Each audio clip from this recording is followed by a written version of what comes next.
प्राजक्त तनपुरेंच्या पत्नींनी एक x post केलेली आहे आणि प्राजक्त तनपुरे यांचा जो मुलगा आहे त्याला सुद्धा या मुलाने आणि त्याच्या सोबत असणाऱ्या मित्रांनी त्रास दिलेला होता। अखेर त्यांना शाळाच बदलावी लागली।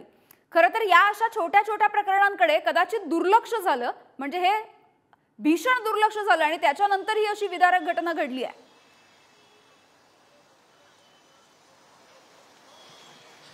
यामिनी, नक्कीच जर आपण ऐकलं असेल, असीम सरोदे यांनी महत्वपूर्ण बाईट दिला होता कोर्टाबाहेरून। त्यात त्यांनी एक स्टेटमेंट दिली होती की या मुलांकडे पालकांचं दुर्लक्ष असल्यामुळे आज ही वेळ आली आहे। आणि हे खरंच आहे, कारण का आपण पाहिलं असेल प्राजक्त तनपुरे यांच्या पत्नींनी जी पोस्ट केली आहे त्या पोस्ट मधून जर आपण पाहिलं तर कशा प्रकारे शाळेतील वागणूक वर्तवणूक या मुलांची होती, या अल्पवयीन आरोपीची होती आणि त्यालाच कंटाळून त्यांनी त्यांच्या मुलाच्या शाळा देखील बदलली होती। एकंदरीतच आपण पाहिलं तर हे जे आहेत हे संस्कार असतात आणि हे आपल्या पाल्यावर पालकांनी केले पाहिजे असतात असं असीम सरोदे देखील काही वेळापूर्वी म्हटले होते। त्यामुळे या गोष्टींकडे जर त्यावेळीच लक्ष दिलं असतं किंवा कटाक्षाने याच्या संदर्भात जाब विचारण्यात आला असता तर कदाचित आज ही वेळ आली नसती। मात्र आता जी घटना घडायची ती घडली आहे आणि म्हणूनच एकंदरीतच मी तुम्हाला पुन्हा एकदा सांगतो की हा अल्पवयीन आरोपी आहे, हा सज्ञान आरोपी व्हावा आणि याला सज्ञान आरोपी म्हणून याच्यावर गुन्हा दाखल करावा अशी जी सरकारी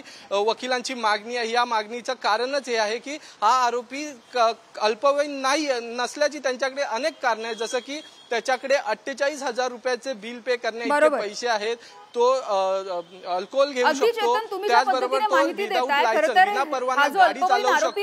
त्याने ज्यावेळेला कबुली जबाब दिला तेव्हा सुद्धा त्याने असं म्हटलंय की मी पब मध्ये जायचो, मी दारू प्यायचो, मी गाडी चालवायचो, ह्या सगळ्याची खबर, या सगळ्याची माहिती माझ्या पालकांना होती। त्यामुळे आता नेमकं कोर्टामध्ये काय घडणार हे बघणं महत्त्वाचं असेल। धन्यवाद चेतन या सगळ्या सविस्तर माहितीसाठी।